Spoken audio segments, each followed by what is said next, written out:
make music. I make music. I make music.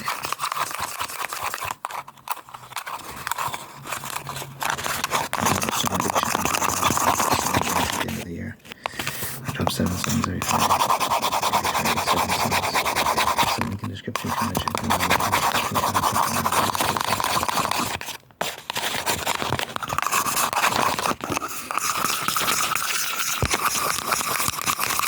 Did y'all hear about the EU? They met up recently, like a meeting of different states of the EU, different countries in the EU met up. Well, officials from different countries of the EU to vote on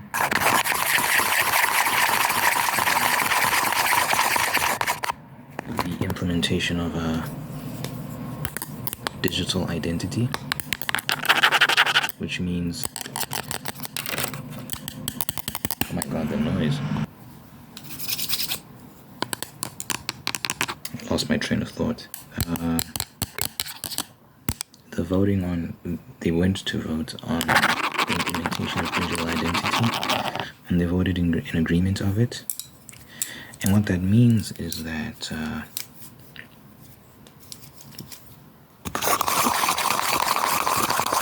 every aspect of your identification documents that show that you are a citizen of a country and the various activities you conduct within that country, it'll all be digitized. So you no more physical ID books, no more physical bank cards, so on and so forth. Oh, actually, I'm skipping ahead. The digitizing ID, because they want to digitize currency. They want to completely digitize currency, create digital currency.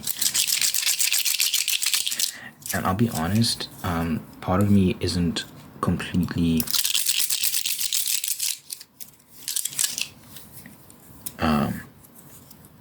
understanding of the issue. I don't completely understand the issue, but we'll think through this together, I guess. And someone can let me know in the comments if they have a more comprehensive understanding of this whole matter. But basically, I think the way that currency works right now is, even though, we have a form of digital currency that we can pay for things with our phones and whatnot. We don't necessarily pay with cash. It's digital. The transactions are digital. I think the difference between that and digital currency is the currency itself becomes universal. So instead of each country having its own currency,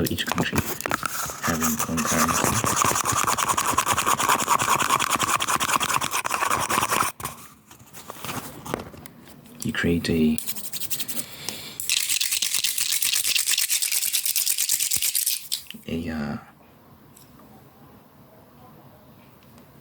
new one that everyone uses, essentially, like a conglomerate of sorts. And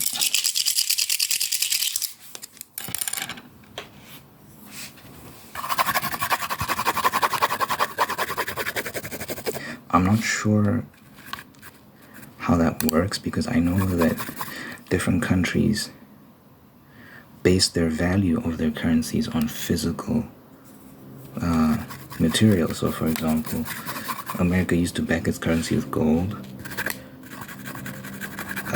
Maybe it still does, but I don't think it I think the standard has changed over the years. Like countries like Saudi Arabia use oil, I think, to back their countries to buy, so on and so forth.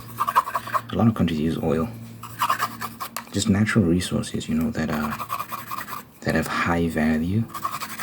So gold is probably the best one for that,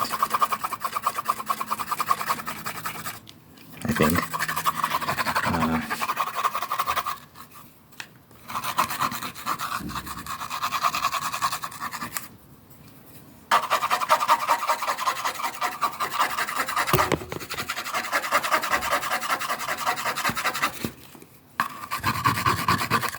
this digital currency, I'm not sure what they're going to use to evaluate it. I'm not sure what they're going to use to back it. But they're saying we're going to have digital currency. Therefore, if we have digital IDs, your digital currency can be attached to your digital ID. So now you can pay for things without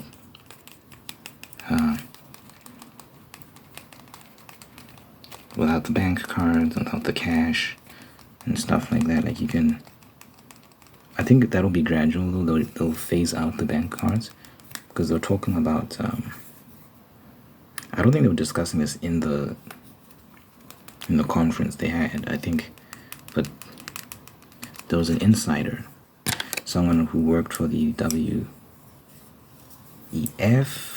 or something like that. He was talking about how they've already designed this this chip. It's like the size of a rice grain, and it'll be something you can implant somewhere here, and then you can use it to pay wherever you go, right? You can just wave your hand at the cash register, for example, and pay for your items.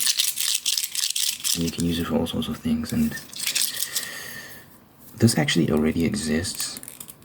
During the lockdown, I remember, to minimize physical contact with doors and other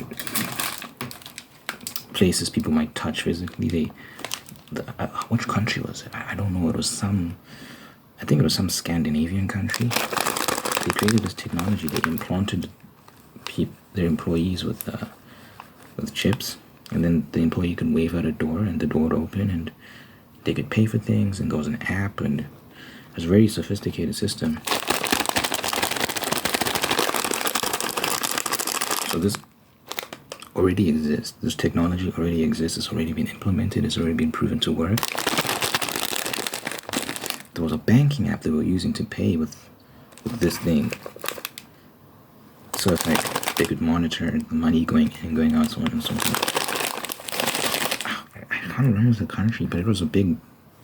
It was all over the news. It was a big thing. And people were talking about, oh, this is so smart because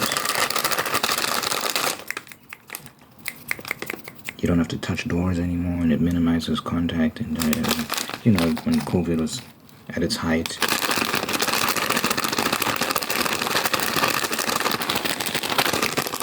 Now, obviously, people are worried, as am I, because of the privacy concerns. It's a chip, so you can be tracked with that. People can monitor your activity. When your entire identity is digitized, there's no telling how someone can access certain information of yours, right? When everything you do is online, and they can monitor various aspects of your life, where you're going, who you're with, because it becomes a network. Once everyone has these chips, they can track absolutely everyone, and they can know who's with who, and they can know where you've been. And when they know because your bank details are in this thing as well, they'll know everything about you at all times. So the privacy aspect is quite concerning. I'm still trying to wrap my head around the specifics of the issue. It's just a bit complicated for me, but from what I understand, just from what I've managed to grasp, I'm already like, this is a bit nuts. We don't need this level of convenience. It's already like we can already send money to each other seamlessly. We can already pay for things with our phones. When I go to the store, I just tap my bank card on the card machine, and boop, in an instant, I've paid for things. When I buy a book on Amazon Kindle, I have the one tap buy option, so I just tap a button, and in that one tap, I've already bought a book. Everything's already very convenient. How much more convenience do we need life to be, honestly, guys? So I think they're taking it a bit too far, and I think this is 100% going to get abused. How would it not be? It's like, because the thing's going to be safe and we're not going to abuse it. We already know that these corporations sell off our private data to each other, and they track our internet usage, and that's how they market certain advertisements to us. And we know that our phones have microphones, and that sometimes they listen in, and sometimes the microphones are on, and they can record conversations. Like, this has all been revealed. That's why Julian Assange is in jail, because he revealed all this sort of information. How the U.S. was it the U.S. government? How governments around the world are using this technology to spy on citizens. And Edward Snowden, he exposed the U.S. government and how the FBI, how they're using, was it the FBI? Or we'll just say the government, how the government was using technology to spy on people, how our data was being mined. I always switch between Americanized and British pronunciation. Anyway,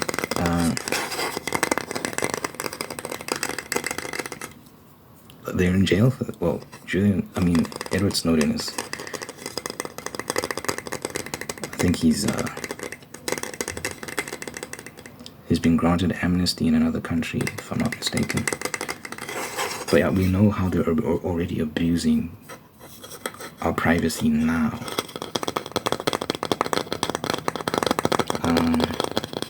These recording devices are always on, and TikTok and its privacy breaches. Like, I remember there was the whole thing of the terms and conditions that people read into the terms and conditions, and they saw these crazy allowances that would allow them to track your usage even when you leave the app, and you know how you don't read the terms and conditions. And you just say, okay, agree, because the terms and conditions are very long. But someone went through it, and they saw that TikTok is saying that it can track your movement even outside the app. So even when you close the app, it still knows what you're doing. It's like, why would you want to know that? But yeah, it's like, we're constantly being spied on. Like, constantly. So I just feel like, for them to say, like, once we get this chip on you, the spine won't stop. It's like, are you crazy? It's like, it's gonna get worse. Of course it's gonna get worse. But the people that do us in, more than anyone, even more than the government, is the naive people that think everything's gonna be fine. Yeah. Like, they don't pay attention to history. Like, they're very ignorant. They don't read. They don't pay attention to the news. Or they dismiss a lot of the news. And they live in a bubble, so it's like, these things are not urgent to them at all. So it's like, we can be walking towards a pit of flames, and they'll be like, it's fine. There's nothing wrong here. It's like, oh my god. Edward Snowden, Julian Assange, they're in a jail trying to warn everyone. Well, Edward Snowden's on the run, but Julian Assange is in jail. They're trying to warn people, like, guys, they're spying on you. They're selling your private data, and it's not good.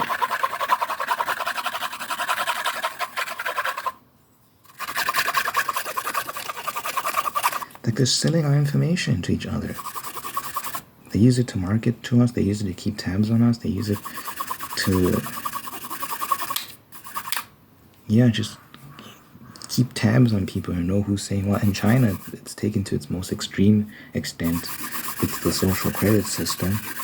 They've got cameras everywhere, so the cameras are so good that they can recognize you by your gait, so they know how you walk. So even if it doesn't see your face, it knows the specific details about how you walk. I'm not making this up. You can go look this up. This is happening right now in China. It's like, as we speak, it's already been implemented for quite some time now.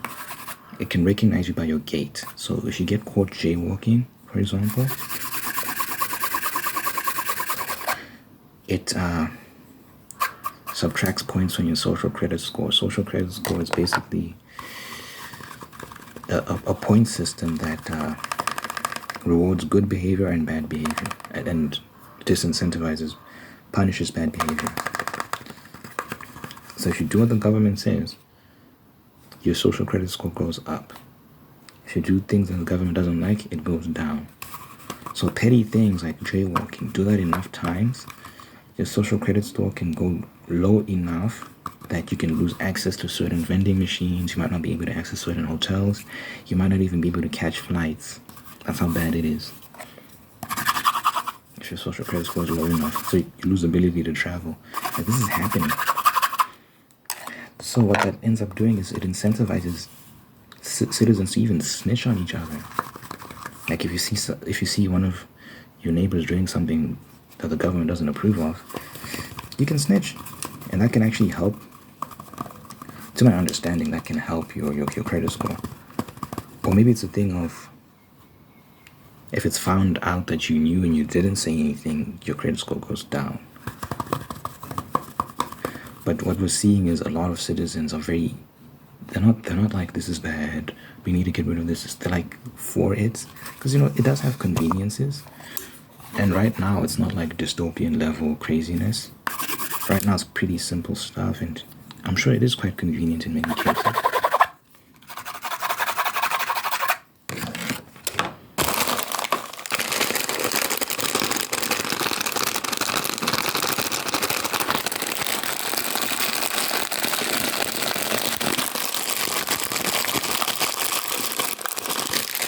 But as the system becomes more robust and more sophisticated, I think they will continue to stretch the limits of their power, extend their influence and authority. It doesn't happen overnight. So people have to be awake and be like, nah, we don't need all this.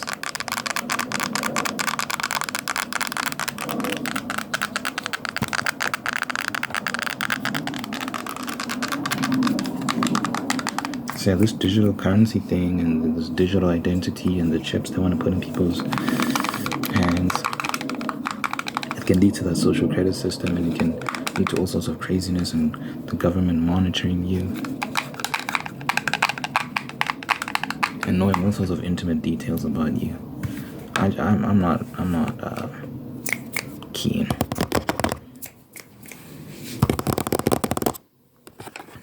I don't think that's a good idea.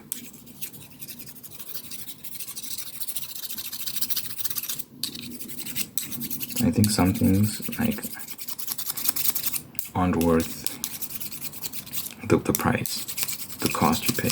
So the convenience we get isn't worth the privacy we have to give up for that convenience, I think it's better to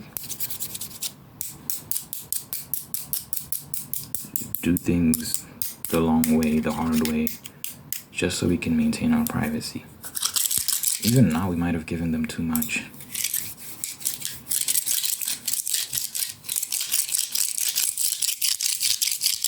With regards to our phones and the amount of do I use data or data? I'll use data now. The amount of data we give to them when I use these apps, I think we should dial it back a little bit. Because while that's all very convenient, people are literally spying on us, man. It's just, and people sometimes make the argument of like, who cares? We're not doing anything illegal, so like, so what if they're spying on you? Like, guys, this is such a foolish argument.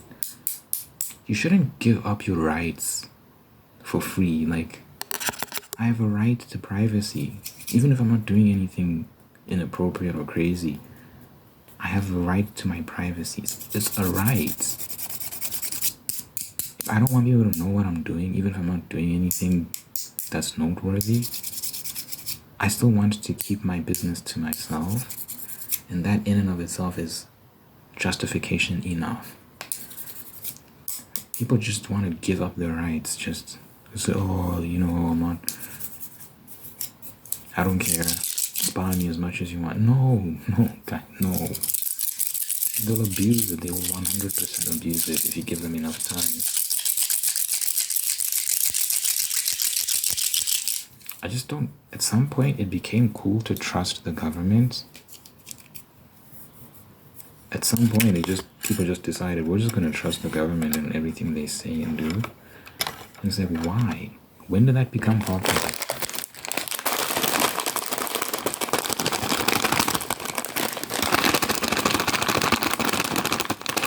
If you let it progress far enough, you won't even be able to have conversations like this where you can criticize the government, because they'll be listening to everything you say. So you won't even be able to, like, in China, I don't even know if you can. In North Korea, you 100% can't have conversations like this. You will go missing. In Zimbabwe, where I was born, if people found out that you were bad-mouthing the government, you'd go missing.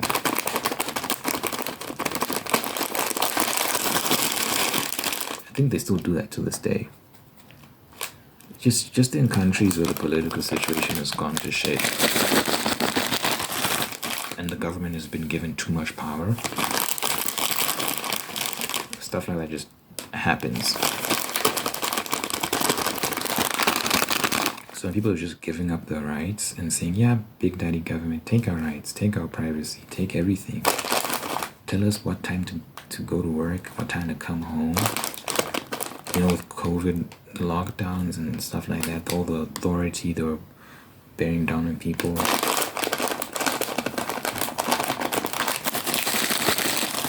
People think that you give up those rights and they're just easy to take back. It doesn't work that way.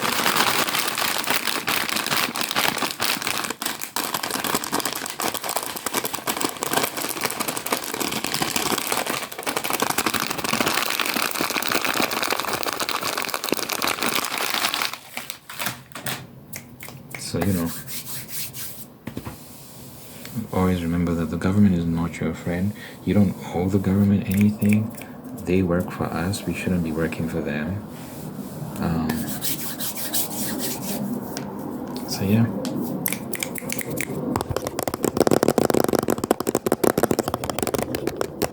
It's loud as playing. Anywho, you know I like to pray at the end of all my videos, just to impart peace and blessing and all that good stuff. So, dear God, I pray for the individual watching this right now. Thank you for making them whole and unique. Thank you for guiding them on a path towards peace and prosperity and purpose.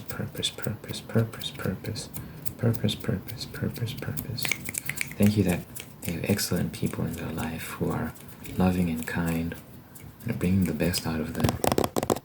Thank you that you're introducing new people that do the same thing, that this person's on an adventure, that they wake up every morning giving thanks for all that they have, that they have so much to look forward to, so much to do.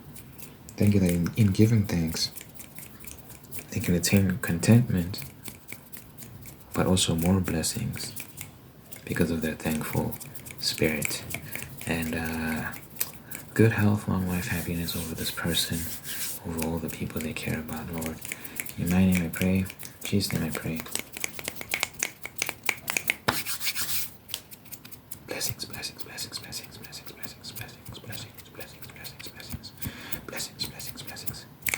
Amen.